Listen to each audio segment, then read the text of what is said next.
روی خط هستین دوست عزیزم؟ خوشی مرتد صاحب. مرتد صاحب بلش ما یک با افتخار ما یک مرتد هستم. امر خدمت شما مسلمان هستین؟ شما مسلمان هستین؟ بله الحمدلله. شما برای ما بگوین که وقتی که میگین که اشهد ان لا اله الا الله چی معنا؟ سوال جواب ندادم. نه حالا مرا گفتی مرتد هستی، من گفتم بله جواب دادم. اینا رو من به خودت میگم که میگه اشهد ان لا اله الا الله چی معنا بگو برام.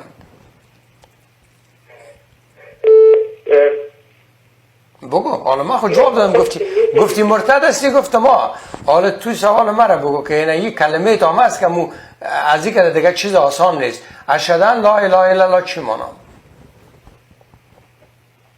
این صاحب اینا مرا مرتد میگن.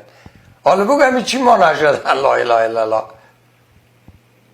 خب من مرتد، همین تو مسلمان، همین کلمه تا خب بگو چی معنا؟ یا نه که خداوند بزرگ. یا نه که خداوند بزرگ. اشهد ان لا اله الا الله چی معنا؟ خداوند بزرگه. و یا مرا مرتد میگن. من خو اینمی کتاب از سر تا آخر یاد دارم. این مرتد هم هستم، من میره یاد دارم.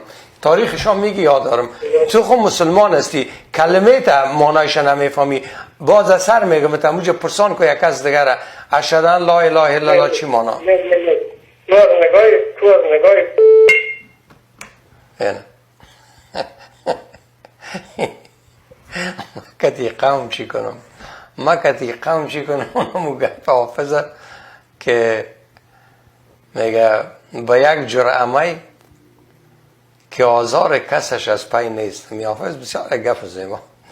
میگه با یک جرعمه که آزار کسش از پای نیست، میکشم زحمت از مردم نادان که ما پرس. میگه ما این در خانه خودشیم این یک شپ شراب خوردیم که با تو هیچ اذیت هم نمیکنم، تو هیچ آزارشان با تو نمیرسه. یک حال یا سر من انداختن که ما پرس، میکشم زحمت از مردم نادان.